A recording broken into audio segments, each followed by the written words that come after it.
Hello competitors, आज हम लोग क्लास 9 एनसीईआरटी ज्योग्राफी का चैप्टर नंबर 3 ड्रेनेज सिस्टम पढ़ेंगे।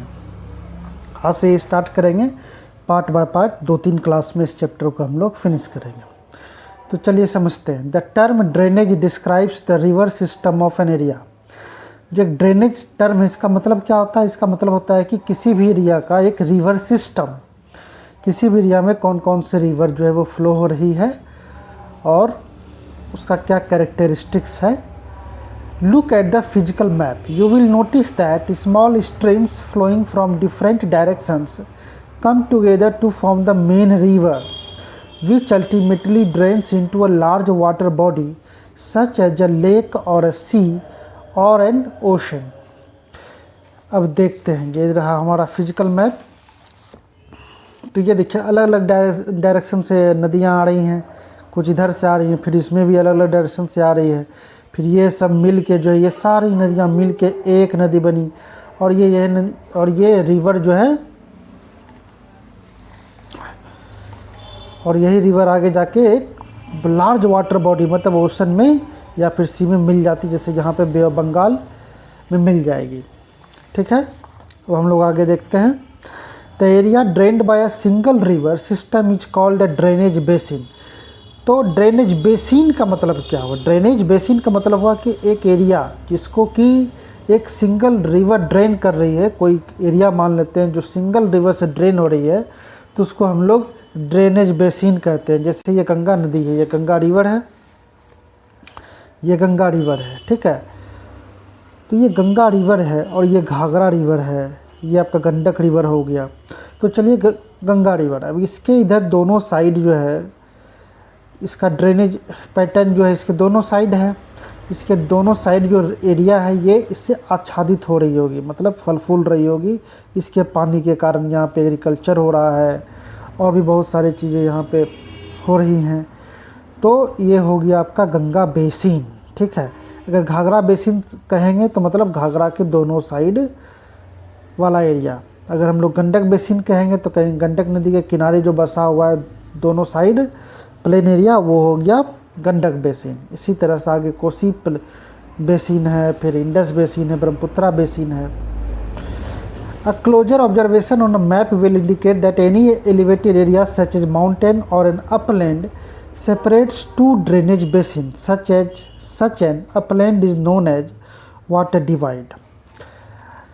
अब मान लेते हैं कि दो नदियाँ आ रही हैं और दोनों के बीच जो है अपलैंड है, या कोई माउंटेन है, या फिर किसी डिपोजिशन से वो एरिया क्या हो गया, थोड़ा उठ गया, ऊंचा हो गया है, तो दो नदी हो जाता है। ठीक है, इसको बीच जिसके कारण दो स्ट्रीम होता है रिवर का, वो होता है वाटर डिवाइड। जैसे कि यहाँ देख लीजिए,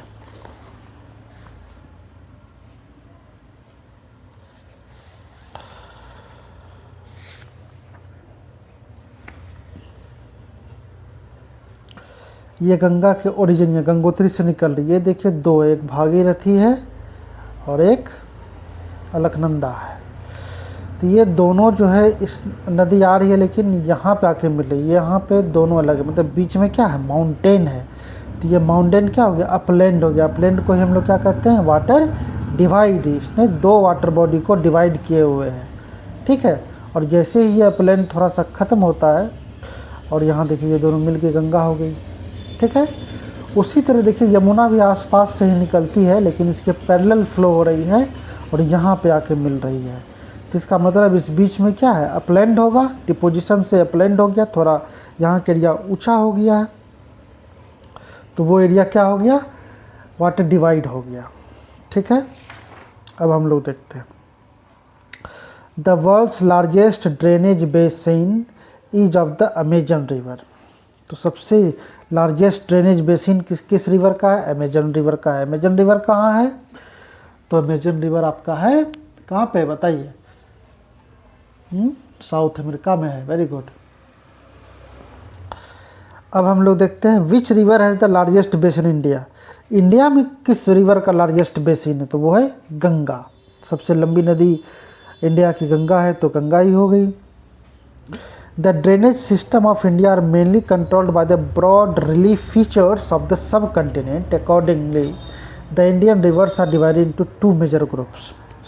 तो यहाँ का जो इंडिया का जो रिलीफ फीचर है उसके बेसिस पे ही यहाँ का ड्रेनेज सिस्टम भी जो है वो अलग अलग है। तो मेनली हम लोग यहाँ के क्लाइमेट के अकॉर्डिंग, यहाँ का रिलीफ फीचर के अकॉर्डिंग हम लोग दो पार्ट में डिवाइड करते हैं। एक हो गया हिमालयन रिवर और दूसरा हो गया पेनिनसुलर रिवर। ठीक है। Apart from originating from the two major physiographic regions of India, the Himalayan and the peninsular rivers are different from each other in many ways. अब ये दोनों नदियाँ आपस में बहुत तरह से अलग हैं। कैसे, अब देखते हैं। Most of the Himalayan rivers are perennial. ज़्यादातर हिमालयन मतलब लगभग मोस्टली मतलब ज़्यादातर क्या 90+, ठीक है, हिमालयन रिवर्स जो है वो पेरेनियल है। पेरेनियल का मतलब होता है हिंदी में 12 मासी। जो नदियाँ 12 मास जो है 12 मंथ जो है वो फ्लो करते रहती है आराम से, तो वो हुई Himalayan reverse. It means that they have water through out the year. तो 12 मास अगर फ्लो कर रही थी इसका मतलब काफ़ी पानी है उसमें, इसलिए तो सालों भर वो पानी की कमी नहीं हुई, पानी सूखा नहीं। These rivers receive water from rain as well as from melted snow from the lofty mountains. तो सालों भर इसमें पानी रहता है। तो कैसे रहता है, तो एक तो काफ़ी इस रीजन में बारिश भी होती है, उसके वजह से भी पानी की कमी नहीं होती है माउंटेन रिवर्स में, सॉरी हिमालयन रिवर्स में। और एक रीज़न क्या है कि ग्लेशियर्स है, मतलब स्नो हिल हैं, तो उनके मेल्ट होने से भी वो बराबर मेल्ट होते रहती है सालों भर, फिर विंटर सीजन में फिर जम जाता है नया, तो इससे भी, इसके कारण भी पानी की कमी नहीं होती है। तो हम लोग जानते हैं कि हिमालयन मतलब हिम जोराल है, मतलब हाउस ऑफ स्नो। तो हिमालयन माउंटेन क्या है, मैक्सिमम जो है वो नॉर्दर्न में, जितना नॉर्थ जाएंगे हम लोग उतना ही स्नो दिखेगा, ग्लेशियर दिखेगा। The two major Himalayan rivers, the Indus and the Brahmaputra, originate from the north of the mountain ranges. They have cut through the mountains, making gorges. अब दो मेन माउंटेन हिमालयन रिवर्स का दो major river Indus और ब्रह्मपुत्रा, ये Himalayan mountain range के north से निकलती originate होती है और माउंटेन को काटती हुई जोर्ज बनाती हुई ये नीचे की ओर स्लोप के अकॉर्डिंग फ्लो करते हुए आती है। The Himalayan rivers have long courses from their source to sea. They perform intensive erosional activity in their upper courses and carry huge loads of silt and sand. अब ये जब जहाँ से ऊपर से पहाड़ के थ्रू जो ये आ रही होती है माउंटेन के थ्रू, तो ये काफ़ी इरोजन करते हुए आ रही होती है।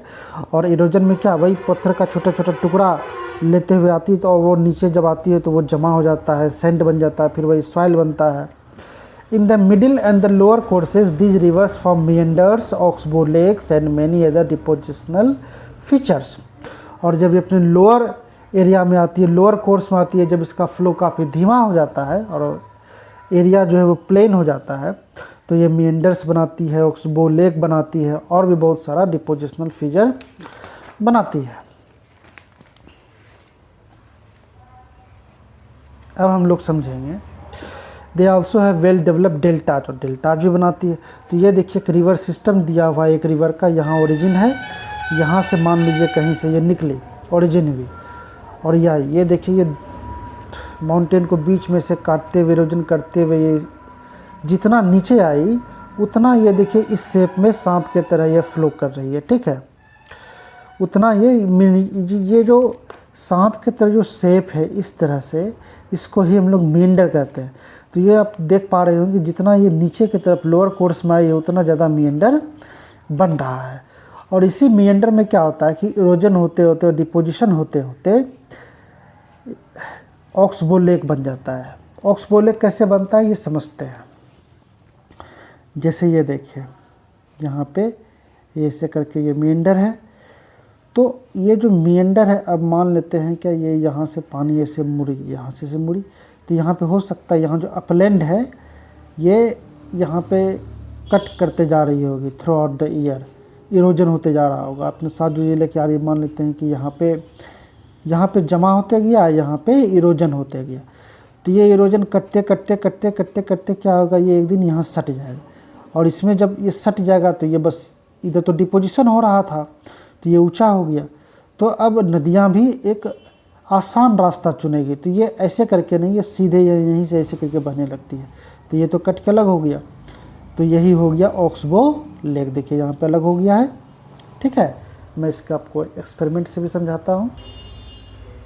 ये देखिए रिवर फ्लो कर रही है, तो यहाँ से जो ये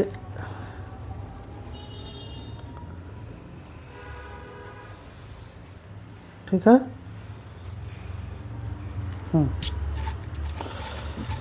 तो यहाँ से जो ये टर्न ले रही है, यहाँ से टर्न ले रही है, तो यहाँ पे मान लेते हैं कि इरोजन कर रही है, ये बराबर मिट्टी को काट रही होगी, ठीक है, काट रही होगी। और ये ऐसे जा रही थी, यहाँ पे डिपोजिशन हो रहा है, तो ये काटते काटते काटते काटते काटते ये एक दिन यहाँ से यहाँ तक पहुँच जाएगा, ठीक है। और जैसे ही पहुँचेगा तो ये एक हो जाएगा और ये अपना पूरा अलग हो जाएगा। तो इसी तरह से ऑक्सबो लेक फॉर्मेशन होता है। अब हम लोग समझते हैं आगे कहानी। ड्रेनेज पैटर्न यहाँ पे दिया हुआ है, ड्रेनेज पैटर्न। तो एनसीईआरटी क्लास 9 में मेनली ये देखिए मेन है dendritic drainage, trellis drainage, rectangular drainage और रेडियल ड्रेनेज। तो डेंड्रिक ड्रेनेज जो है वो एक पेड़ की तरह दिखता है, ठीक है, ट्री का ब्रांचेस की तरह। आप जैसे यहाँ देख सकते हैं, ये फिगर है, ये देखिए इधर से गंगा नदी आ रही है, तो इसमें बहुत सारे ट्रिब्यूटरी जो है सभी डायरेक्शन से आके इसमें मिलते रहती है। और अगर आप इसे देखें ध्यान से तो ये देखिए एक ये हो गया मेन, ठीक है, ये मेन हो गया और ये सब ट्रिब्यूटरियाँ होंगी, सहायक नदियाँ। तो आप अगर इसे ध्यान से सिर्फ इतना सा करके देखें, ठीक है, तो ये एक आपको लग रहा होगा कि ये इस यहाँ से बहुत सारा ब्रांचेस निकला हुआ है, तो ये आपको ट्री शेप का लग रहा है देखने में, तो इसलिए इसका नाम पड़ गया डेंड्रिक। तो गंगा जो है वो किस पैटर्न को फॉलो करती है, तो डेंड्रिक पैटर्न में, ठीक है, गंगा रिवर सिस्टम। अब हो गया ट्रेलिस, उसके बाद रेक्टेंगुलर, तो ये हो गया ट्रेलिस। ट्रेलिस का मतलब होता है कि जब कोई नदियाँ 90 डिग्री पे किसी नदी से क्या होती है, मीटअप करती है, मतलब मिलती है, जैसा कि आप देख सकते हैं, और एक दूसरे के पैरेलल होती है। इसके लिए आपको जाना पड़ेगा मेघालय।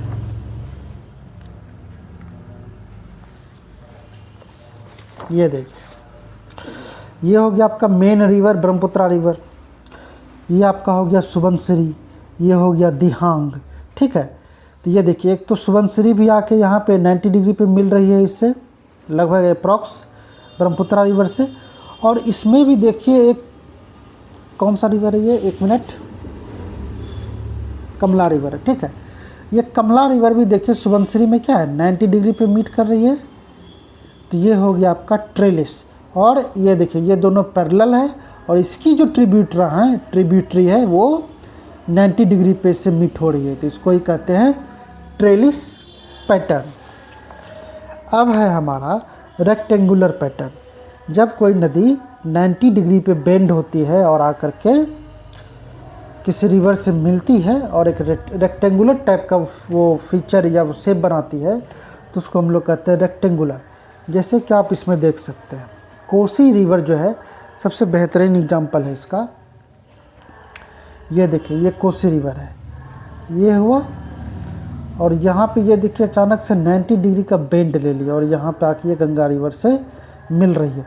और इसमें भी देखिए एक रिवर जो है आकर के इससे मीट हो रही है, ये भी 90 डिग्री का बेंड यहाँ पे ली है, तो इसको ही हम लोग कहते हैं रेक्टेंगुलर। आप इसको देख सकते हैं ये कैसा एक शेप लग रहा है, रेक्टेंगुलर लग रहा है। और आप गंगा ले और इसको ही ले तो ये भी एक रेक्टेंगुलर, अगर इस लाइन को मिला देंगे तो ये रेक्टेंगल बन जाएगा ना। तो यही हुआ रेक्टेंगुलर पैटर्न। अब लास्ट है एक रेडियल ड्रेनेज। इसका सबसे बेहतरीन एग्जांपल है अमरकंटक के पास। अमरकंटक पहाड़ी से ही निकलती है नर्मदा और सोन नदी। तो अमरकंटक से नर्मदा मतलब रेडियल में क्या हुआ कि कोई ऊंची चोटी है, एक अपलैंड है, वहाँ से कई सारी नदियाँ अलग अलग डायरेक्शन में फ़्लो होती है। जैसे कि हम लोग यहाँ देखेंगे अमरकंटक के पास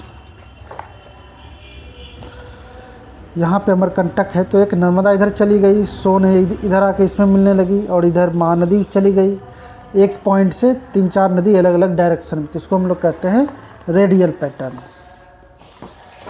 तो अगर रेडियल पैटर्न का पूछा है कौन सा रिवर एग्जाम्पल इंडिया में, तो आप क्या कहेंगे, नर्मदा, सोन, ये सब रेडियल पैटर्न है। ठीक है, तो हम लोग कल से नेक्स्ट क्लास से हिमालयन रिवर पढ़ेंगे, जिसमें कि इंडस आएगा, गंगा आएगा, ब्रह्मपुत्र आएगा। ठीक है, थैंक यू।